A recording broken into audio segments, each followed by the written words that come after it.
Isang magandang araw po sa inyong lahat, mga minamahal kong mga magulang, kapatid sa Panginoon.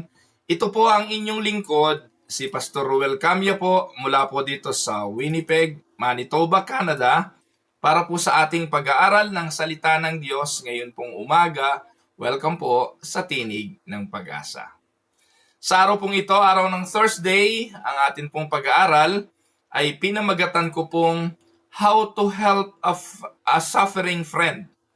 How to Help a Suffering Friend. Hahanguin po natin ang ating pag-aaral sa aklat po ni Job chapter 2 verses 11 to 13. So samahan po ninyo ako at atin pong basahin ang mga talata. When Job's three friends Eliphaz the Temanite, Bildad the Shuhite, and Zophar the Naamathite heard about all the troubles that had come upon him, they set out from their homes and met together by agreement to go and sympathize with him and comfort him. When they saw him from a distance, they could hardly recognize him. They began to weep aloud, and they tore their robes and sprinkled dust on their heads. Then they sat on the ground with him for 7 days and 7 nights. No one said a word to him, because they saw how great his suffering was. Pagpalain nawa ng Panginoon ang pagkabasa at pagkadinig ng kanyang mga banal na salita na sa araw na ito ay ating pagbubulay-bulayan. Ang atin pong pag-aaral ngayong umaga ay hango sa buhay ng isang tao sa banal na kasulatan at ito'y walang iba kundi si Job. Marahil pamilyar na pamilyar ang bawat isa sa atin sa kasaysayang ito sapagkat ang kwento ni Job ay kasaysayan din ng marami sa atin. Dumarating ang suliranin, ang iba't ibang pagsubok ng buhay sa mga panahong hindi natin inaasahan. At sa mga panahon na tayo'y nasa kabigatan ng buhay, napakalaking tulong ng mga kaibigan ng mga taong dumadamay. Pero alam niyo po ba mga kapatid, na meron ding dynamics na tinatawag ang pagdalaw, ang pagdamay, at ang pakikiisa sa mga pagdadalamhati ng ating mga kaibigan. Sapagkat hindi lahat po ng nagnanais makidalamhati, dumamay, ay nakakapagkaloob ng kagaangan. Minsan yung iba sa halip na makatulong, nakapagpapahamak pa. Kaya sa umagang ito, ang ating tatalakayin ay yung temang How to Help a Suffering Friend. And the challenge of comforting the hurting. Mga minamahal na mga kapatid, everyone knows someone who is hurting, grieving a loss, or battling illness, or struggling with finances, or suffering emotionally. Hindi po malayong hanapin yan. Nandyan lang ho sa tabi-tabi yan. Maaaring sa oras na ito, meron kang kaibigan, mahal sa buhay, kamag-anak, na dumadaan sa mga pasaning yan.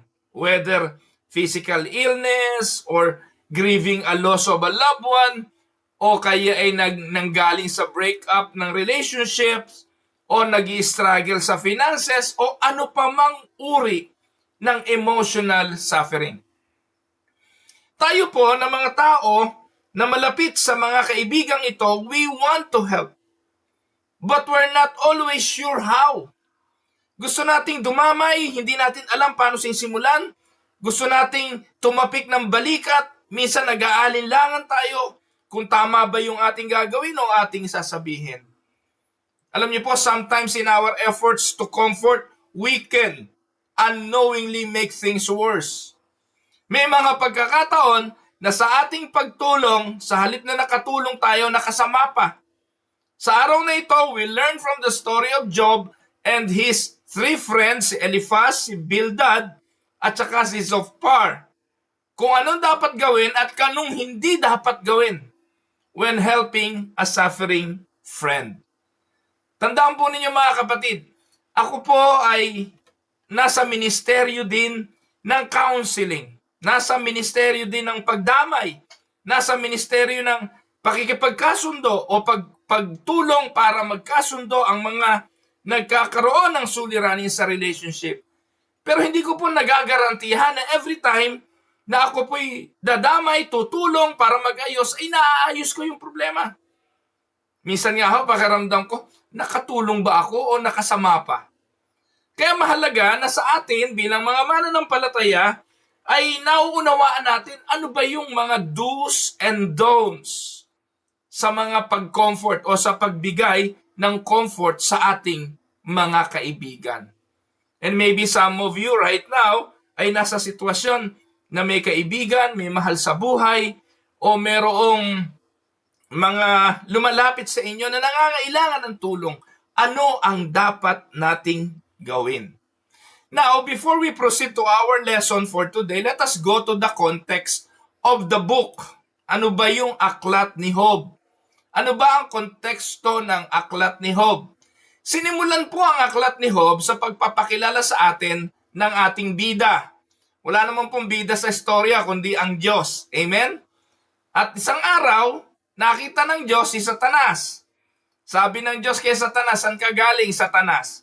Ang sabi ni Satanas, eto, parot pa rito.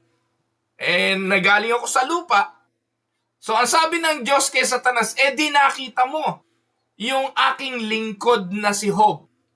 At sa Job chapter 1 verse 1, ipinakilala si Job bilang godly man, blameless and upright. Job chapter 1 verse 1.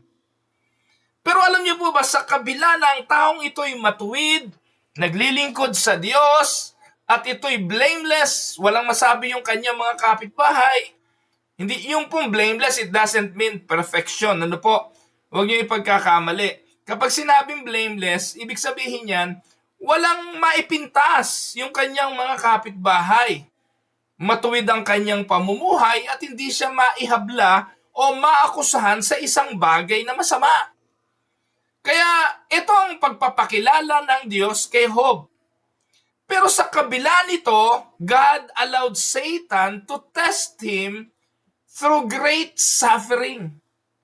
Ang sabi ni Satanas kasi sa Diyos kaya lang naman naglilingkod sa iyo yan kasi pinagpapala mo At alam natin sa Bible, si Satan is the great accuser.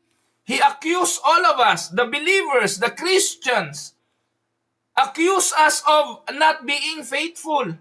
Accuse us of not being true to our calling. Kaya pag ikay naglilingkod sa Panginoon at dumarating ka doon sa panahon na tila ikay nagdududa rin sa iyong paglilingkod, maybe Satan is accusing you. He is planting negative thoughts on you.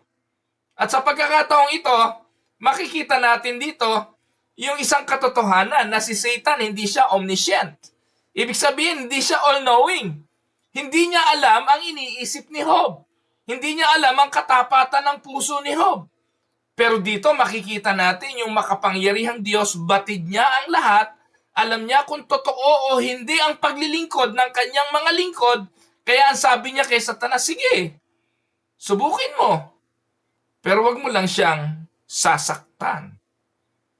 Pero kalaunan, ginawa ni Satanas ang kanyang magagawa, tinanggalan ng kayamanan, nawala yung mga mahal sa buhay, at pagkatapos nun, sabi niya kay Satanas, sabi ni Satanas sa Diyos, kaya hindi pa siya bumibigay kasi malusog pa katawan niya O sige, di saktan mo siya, huwag mo lang siyang papatayin.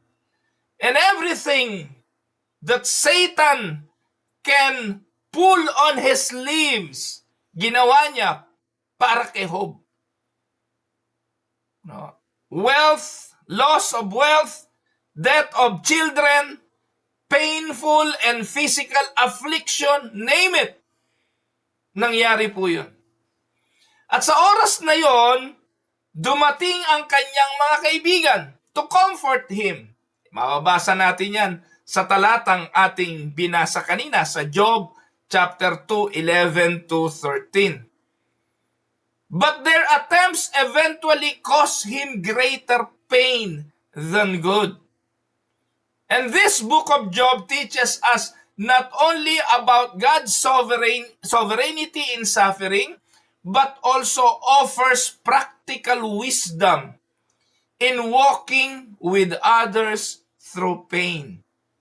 Tuturuan tayo nito paano natin magagawa na dumamay ng tama, magpayo ng tama, sa halip na makasama pa sa iba. Now, puntahan na natin para hindi tayo masyadong humaba. Ano ang mga bagay na ginawa ng mga kaibigan ni Job na tama? Let us go first to what Job's friends got right. Ano yon? Mababasa natin yan sa ating talatang binasa. Sa verse 11, ano sabi? Job 2:11. They made an appointment together to come to show him sympathy and comfort him. Tama ito. Every time nasasagi sa puso ninyo ang pagdamay sa kapwa, pagdamay sa mahal sa buhay, pagdamay sa nangangailangan, o kung sa tingin ninyo may maitutulong ka, tama ang ginawa ng mga kaibigan ni Job. Let us go and visit him. They made an appointment together. Hindi ko po alam kung ano mga trabaho ng mga kaibigan ni Job. Hindi ko alam kung ano yung mga pinagkakaabalahan nila. Pero naniniwala po ako, may mga sariling pamilya yan, may mga sariling affairs ang buhay niyan. Maaaring yung iba dyan busy din. Kasi most of the time, ang reason kung bakit tayo hindi makadamay, hindi tayo makatulong, o hindi tayo makadalaw man lang, ay dahil doon sa sinasabing, busy ako eh. Masyado akong abala. Pero dito mga kapatid, sa talatang ating binasa, na pagtagumpayan ng mga kaibigan ni Job, yung pagiging busy, yung pagiging walang panahon. They made an appointment together to come to show him sympathy and comfort. Di ba, minsan mga kapatid, nakakapagdamdam din naman eh, no? Yung bang tipong kapag ikaw ang kinakailangan, nandun ka. Pero pag ikaw na nangangailangan, wala sila.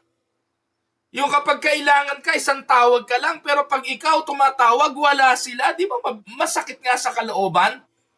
And what Job's friend did, ito po ay something that is commendable. Dahil hindi lahat po ng tao o kapatid sa pananampalataya o kapatid na sa laman ay nagbibigay ng panahon para kumustahin ka man lang, o ikaw ay balitaan, o kaya ay tapikin sa balikat, madalang na po ang ganon. But kudos to the three friends of Job. They made an appointment. They come to show him sympathy and they comfort him. Yan ang una, di po ba? They showed up. And that is a right thing. The friends traveled afar when they heard of Job's suffering. And this act show the value of presence. Minsan po naman talaga, presensya lang ng kaibigan, sapat na eh. Amen? Yung bang tipong alam mo lang na may kasama ka, sapat na. At ginawa yun ng mga kaibigan ni Job. Sometimes the ministry of presence is more powerful than words. Minsan yung presensya lang, hindi kailangan magsalita. Hindi kailangan may pasalubong. Hindi kailangan may daladala o may bitbit para maharamdaman na ikaw ay dumadamay. Tama po ba mga kapatid?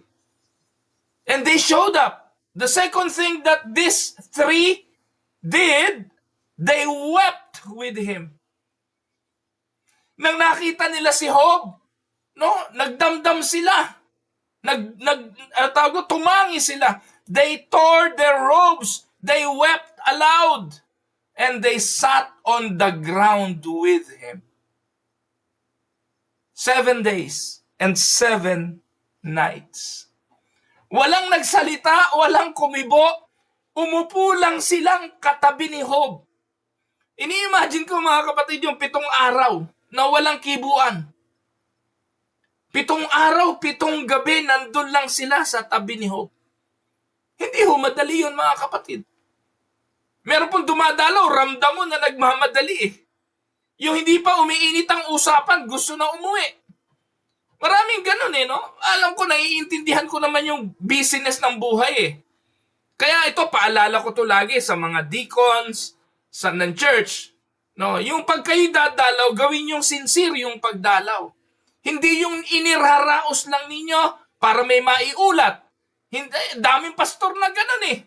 No? Ginagawa yung mga pagdalaw para lang pagdating ng council meeting, may report na siya ay may dinalaw, siya ay may binisita, siya ay merong ganito, merong ganoon. So let us make this counseling moment, this opportunity to minister something sincere and real. At ito po, hindi natin pwedeng sukatin ang 3 kaibigan ni Job dito kasi 7 araw. Wala naman telepono nun para tumawag sa mahal sa buhay at pamilya na, pasensya na, hindi ako makakauwi, 7 araw. Kasi yung kaibigan kong si Job ay nandito, naglulupasay eh. Walang text message na pwedeng i-text yung mga naiwanang mahal sa buhay. Wala. But they saw the need of a friend.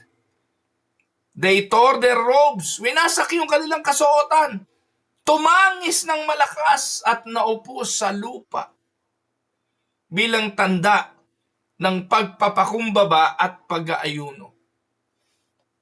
At ito po mga kapatid ay isang malakas na sigaw ng Romans chapter 12 verse 15. Ano po ba yung Romans 12:15? Weep with those who weep. Kung atin pong susuriin, ito po ang panuntunan ng mga tunay na mga dumadamay, ang makitangis sa mga tumatangis. At sinunod itong prinsipyong ito ng mga kaibigan ni Job. Their silence for 7 days showed respect and acknowledgement of the depth of his grief. Kaya mga kapatid, to illustrate my point, think of someone sitting beside a grieving friend in a hospital room. Not saying anything, just being there. That silent presence is often the most comforting. Amin mga kapatid. Lalo po dito sa Canada, ang hospital patient dito, walang visitation eh. Napakadalang yung allowed na merong magbantay. May oras yun. Pagkatapos ng oras mo, kahit ikaw ay mahal sa buhay, asawa ka o anak ka, kailangan mong iwanan yung pasyente. And those moments na ikaw na lang mag-isa, the presence of a friend is something that is really comforting. Tama? Kaya mga kapatid, ang ginawa ng mga kaibigan ni Job is something na worth palakpakan natin. Kaya kung ikaw ay dumadamay, ikaw ay nagmamalasakit, dumadayo ka kahit sa malayong lugar para ipadama sa iyong kaibigan, sa mahal sa buhay, ang iyong pag-ibig at pagmamalasakit, purihin ng Panginoon. At kung sinusunod mo yung Romans 12:15, na tumatangis ka sa mga tumatangis, nakikitangis ka o nakikiiyak ka sa mga umiiyak, bunga ng pagdamay, purihin ang Panginoon sa buhay mo. You are doing it right. Amen? Now, pumunta tayo doon sa kabila. Kasi ang sabi natin, hindi naman lahat ng dumadamay tama. Hindi lahat ng bumibisita tama. At hindi lahat ng mga payo ay dapat tanggapin dahil tama. May mga pagkakataon na sa halip na makatulong, nakasasama pa. At ito yung ika-4 na punto na gusto kong tingnan. Anong pagkakamali ng mga kaibigan ni Job? Anong pagkakamali? Pagpauman ninyo, masakit pa ho yung lalamunan ko mga kapatid. Medyo nahihirapan ako magsalita eh. No, what Job's friend got wrong? A. They wrongly assumed all suffering is a punishment for sin. Ito ang unang-unang kamalian ng mga kaibigan ni Job. Each of Job's friends insisted that his suffering must be a result of personal sin. And this is the core of their mistaken theology. Maraming ganito at itong mga pastor ng Pentecostal, madalas ganito ang nasa mga utak. Na kapag may nagkasakit, ang nasa isipan agad, parusa. Kapag merong naghirap financial, ang nasa utak kasi hindi ka nagbigay. Kapag nagkaroon ng karamdaman, sasabihin, bunga yan ng kasalanan. Sige nga mga pastor ng Pentecostal, sige nga Eddie Villanueva, ikaw na nagsasabi na yung poverty ay curse at yung physical illness ay bunga ng lack of faith. Sabihin mo nga kay Job yung doctrine at theology mo. Nakakalungkot pero kailangan sawayin tong mga pastor na ito eh. Katulad ng mga kaibigan ni Job, meron silang maling assumption na kapag may masamang nangyari sa buhay ng isang Kristiyano, parusa agad ito. Hindi po ganon. Sablay na theology yan. At hindi palibasa, maginawa buhay, hindi palibasa maraming pera, hindi palibasa malusog ang pangatawan, pinagpala at malakas ang pananampalataya. Maling theology yon. Si Eliphaz, sa Job chapter 4 hanggang 5, sa Job chapter 15 at sa Job chapter 22, he emphasized personal experience and visions, arguing that the innocent does not suffer. Binigyan niya ng emphasis yung mga matutuwid, yung mga inosente, hindi naman nagdurusa. Ano kasalanan mo, Job, at nagkaganyan ka? Magsisi ka ng kasalanan mo. Can you imagine that? He urged Job to repent, to regain God's favor again. Linaw-linaw naman bago pa natin nabasa ang nangyari kay Job, may diskusyon na nangyayari sa dakong kaitaasan at sa dakong kaitaasan, mayroong Diyos na nagpahintulot ng bagay na ito. Hindi dahil nagkasala si Job, hindi dahil hindi matuwid si Job, but the other way around. Dahil alam ng Diyos na matuwid si Job at hindi siya susumpain kahit na anong karanasan ng buhay. Amen mga kapatid. Si Bildad, sa Job chapter 8, chapter 18, 25, mababasa natin yan. No? Bildad was blunter, accusing Job's children of sinning and implying Job deserved worse. Dito si Bildad, ang inisip niya, sige kung ikaw kilala ka namin kasi matuwid ka naman. Kaibigan ka namin, alam namin wala kang ginagawang masama. Pero siguro yung mga anak mo, itinuro niya ang problema doon sa mga anak ni Job. Maaring sinabi niya, yung kasi mga anak mo wala nang ginawa kundi mag-party. Yung mga anak mo wala nang ginawa kundi magpakasaya sa buhay. Ayan tuloy. Kaya ka nagkakaganyan, bunga ng kanilang mga kasalanan. Well, hindi natin dinidiscount mga kapatid. Minsan po, may mga pagdurusang dumarating sa buhay ng mga magulang, bunga nga at epekto ng ginagawa ng mga pasaway na anak. Yung ba namang anak mo maging drug addict, di ba sakit nga ng ulo yun? Suliranin ang hatid nun. Yung anak mong dalaga, akala mo nag-aaral, pala naman, nagpa-party, buntis. Di ba sakit ng ulo yun? At yung mga anak mo gumagawa ng mga hindi mabuting gawa, makukulong, bunga ng kanilang mga kasamaan. Di ba sakit ng puso ng magulang yon? Totoo naman yon. Pero take note, hindi laging ganon. Kaya dito, they wrongly assume all suffering is a punishment for sin.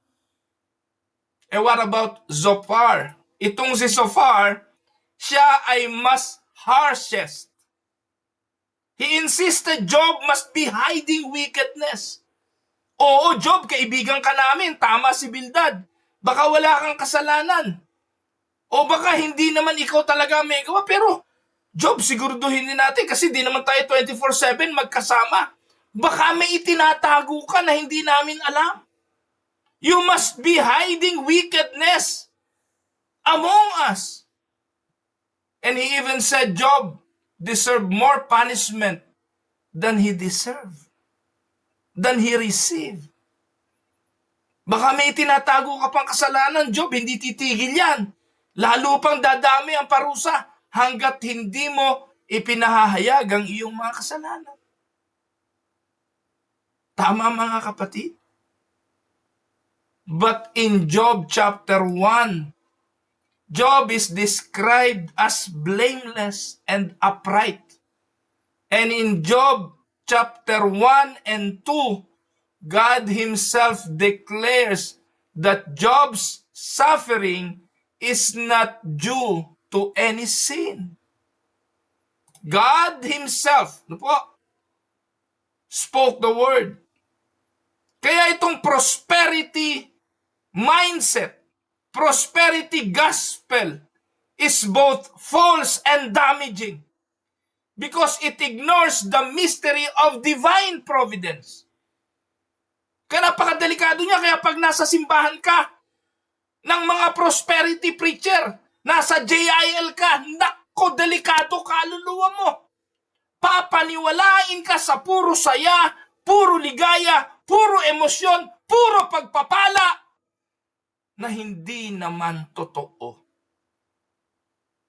They wrongly assume that all suffering is a punishment for sin. Kaya kung nasa Pentecostal church ka at prosperity preaching ang pastor mo, umalis ka na dyan kapatid hanggat maaga pa. Humanap ka ng nagtuturo ng biblical doctrine at simbahang interesado sa iyong kaluluwa at hindi lang interesado sa pag-unlad mo sa yaman, physical, at sa mga bagay na material. Amen? Ano pa ang kapalpakan ng mga kaibigang ito ni Job? Una nga, they wrongly assumed all suffering is a punishment for sin. Second, they offered a legalistic and conditional theology. Their advice was essentially, one, if you repent, God will bless you. If you sin, He will curse you. Di ba yan ang very common sa mga Pentecostal? Pag ikay nagsisi ng kasalanan, pagpapalain ka. Kapag ikay nagkasala, susumpain ka. This transactional view of God's justice doesn't leave room for mystery, testing, or God's sovereign purpose in suffering. Take note mga kapatid, may misteryo ang suffering. At hindi laging bunga ito ng kasalanan at hindi palibasa, ikay nagsisi na, pagpapalain ka na at tatanggalin na ang iyong pagdurusa.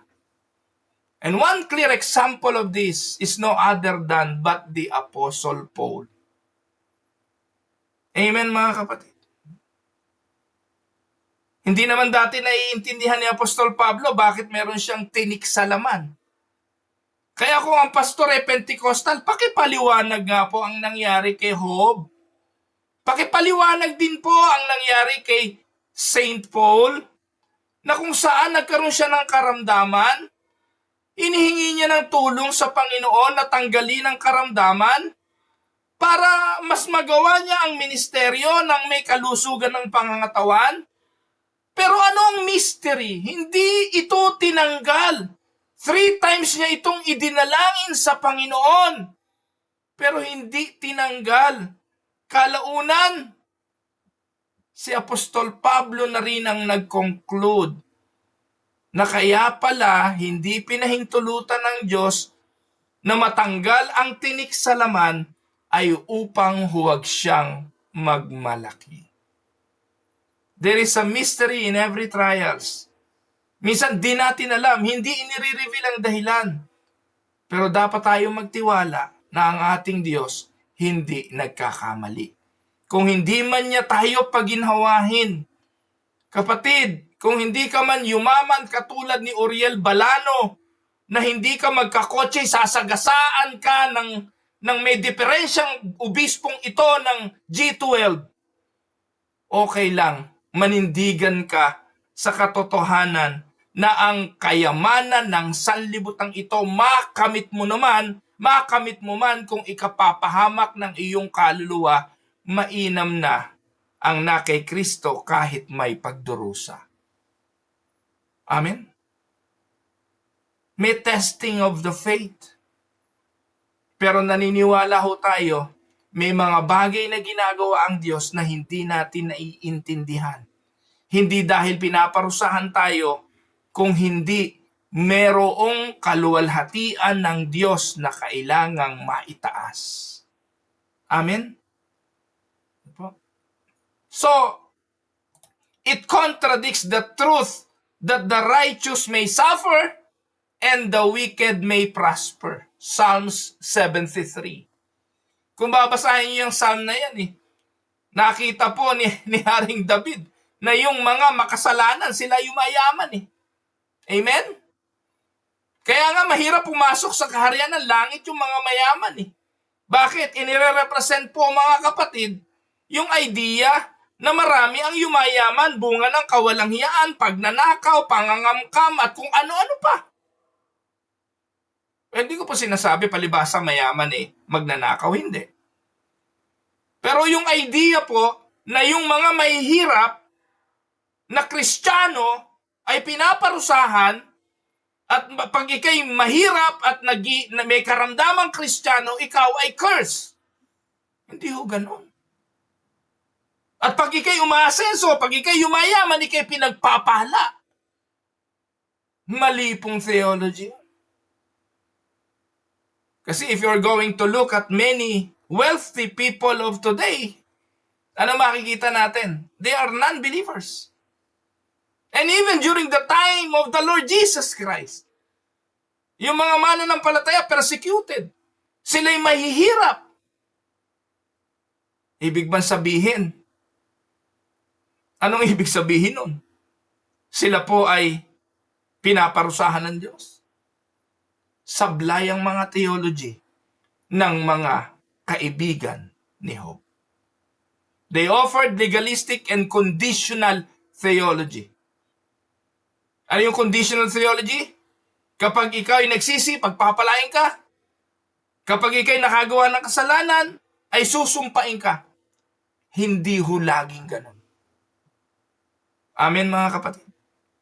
Pangatlo, what Job's friend got wrong. Hindi lang po they wrongly assumed all suffering is a punishment. Hindi lang po nag-offer ng legalistic conditional theology. Pangatlo, they spoke more than they listened. Okay na nga ho sana 7 days na hindi sila kumibo. Okay na ho sana yan. Ang problema, nung nagsalita na sila. They push their opinions without really hearing Job's pain. Take note, hindi nagsasalita si Job. Pero yung mga kaibigan niya, sila ang nagsimulang magsalita and they push their own opinions without hearing Job's pain. Kaya payo sa mga dadalaw sa may mga karamdaman. Alam niyo, ang unang rule sa pagdalaw, hindi dapat matagal. Opo, lalo na nga po kung nasa hospital. Una, kaya nasa hospital yan, kailangan niya magpahinga. Kung nandun ka, ubod mo ng tagal, no? Bawal yon. Kaya ka nasa hospital, gusto nila ng pagdamay, pakinggan mo rin naman sila. Hindi kailangang ikaw ang magsalita ng magsalita, magbigay ng opinyon na maaaring ikapahamak pa. Listen to their pain. James chapter 1 verse 19, ang linaw. Be quick to hear, slow to speak, and slow to anger. Ang problema ng mga kaibigan ni Job, they spoke more than they listened. At pang-apat, letter D, they wrongly assume suffering is punishment. They offered legalistic conditional theology. They represent God poorly. This is the fourth. Para bang kilalang-kilala nila ang Diyos. Para bang sila nagre-represent sa Diyos, ganito gawin mo, Job, ganito gawin mo, na para bang alam na alam nila ang isipan ng Diyos. But God rebuked them. Job 42 verse 7, You have not spoken of me what is right, as my servant Job has.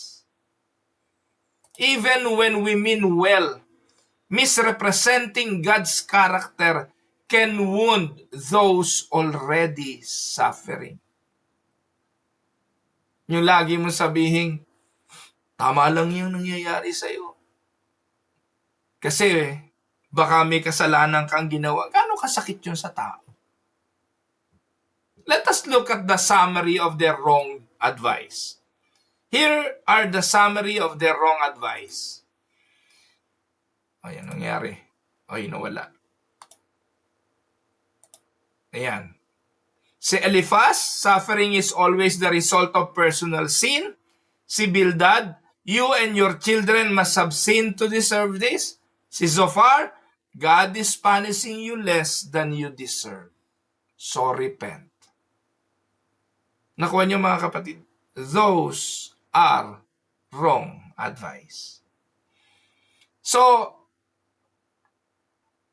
telling a grieving person na God must have needed you to repent is not always the case.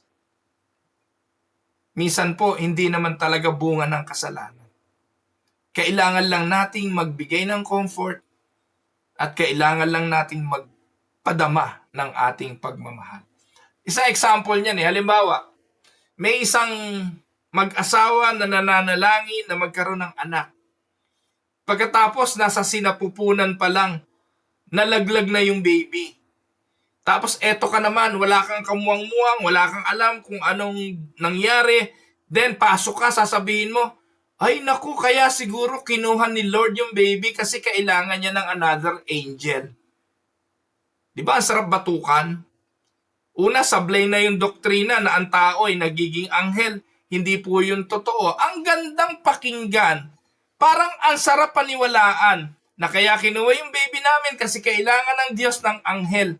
Pero una, sablay na yun sa theology. Hindi naman nagiging anghel ang tao Pagkatapos, inirepresent pa natin ang Diyos na kaya namatay yung baby dahil sa kagagawa ng Diyos.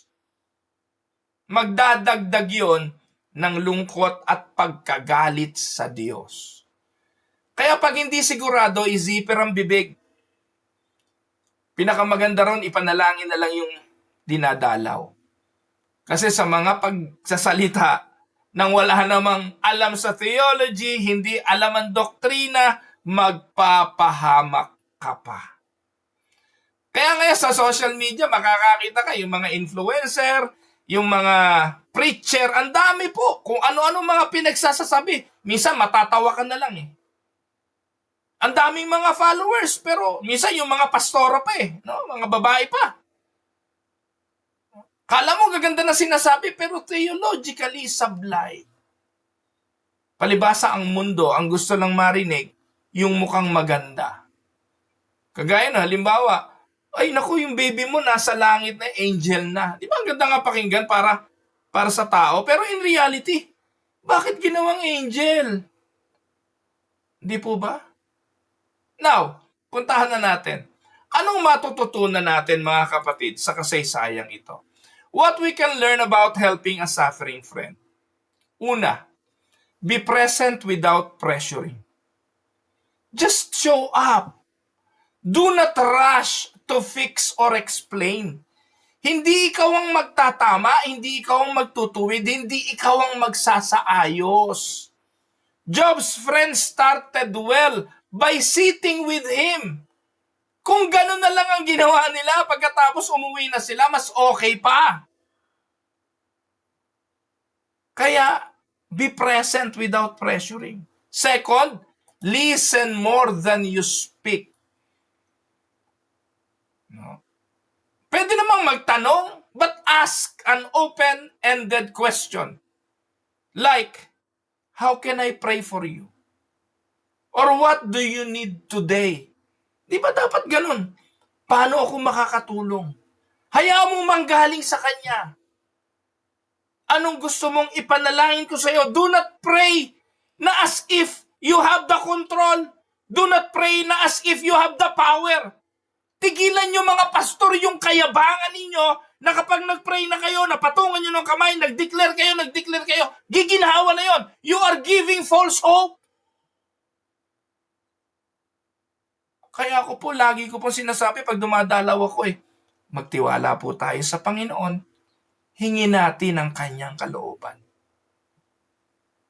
Hindi ho yung ubod na yabang. Ide-declare. Meron pa ho akong kilala I-declare pa doon sa pamilya Gagaling tong nanay ninyo. Hindi siya kukunin ni Lord. After a couple of days, patay O ngayon, sinong bulaan? Ang Diyos ba na sinasabi mo na kausap mo? O yung ikaw? Dami yung ganito Kaya, ask open-ended question. Huwag kayong mag-assume. Let them express anger, express sadness, or even confusion without jumping into correcting them agad. Hayaan mo sila. Maybe this is not the time for correction. Ang hirap itama yung nagdadalamhati Hayaan mo na lang umiyak. Later on, sila naman ang makaka-realize si pastor, pakiramdam mo, nasa iyo sagot. Pakiramdam mo, ikaw ang Diyos na magpapagaling. I-declare mo ng ganito, ipopronounce mo ng ganito, uutusan mo. Lalo na yung mga Pentecostal na ang karamdaman gawa ng demonyo. Nasa ospital, nagpapalayas ng mga demonyo. I command this evil spirit. I declare healing right now. Pero pag sila nagkaroon ng karamdaman, naghahagaran din sa emergency room. Kung talaga nagagawa ninyong palayasin yung espiritu ng sickness, kung nagagawa ninyong palayasin yung mga espiritu ng karamdaman, yung mga pastor na Pentecostal, ba't hindi na lang kayo sa ospital maglagi? Doon sa emergency room, na tuwing may papasok na may karamdaman, i-claim nyo ng i-claim kung nasa inyo kapangyarihan. Pinaglololoko nyo mga tao. Wala naman kayong ganong power. Pero gaano karami ang mga Kristiyanong napaniwala ng mga bulaang pastor na ito? So ano matututunan natin dito kung gusto nating tumulong sa kaibigang nagdadalamhati? Kung ang issue ay financial at nasa kamay mo ang sagot, tulungan mo financial.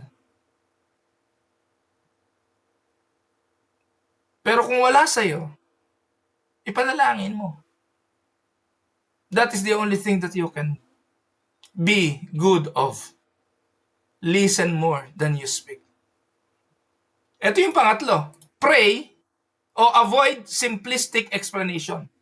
Ano ibig sabihin yan? Alam niyo po mga kapatid, suffering is often complex. Hindi po laging madali. I-avoid natin yung pagsasabi na God won't give you more than you can handle. Hindi naman yun biblical Yung sasabihin mo sa tao, kapatid, di naman tayo bibigyan ng Diyos ng hindi natin kaya. Huwag niyong sasabihin yon. Sapagkat sa Biblia, 2 Corinthians 1:8 and 9, ang sabi ni Paul, dumating sila sa punto na hindi na nila kaya. Si Pablo nga ito Nagpapatotoo nga si Pablo, dinala sila ng Diyos sa sitwasyong hindi na niya kaya. Sinungaling ba si Paul? Tapos ikaw ang tama, sasabihin mo sa mga Kristiyano, hindi bibigyan ng Diyos ng hindi kaya. Hindi yun totoo. Maaring yung kalagayan, yung sitwasyon, talagang hindi na kaya. And do not avoid simplistic explanation. Na barabang one advice fix all. No one sentence fix all. One word fix all. Walang ganun. Na pag sinabi mo na, kapatid, di ka bibigyan ng Diyos ng hindi mo kaya. That is unbiblical. Wala yun sa Bible.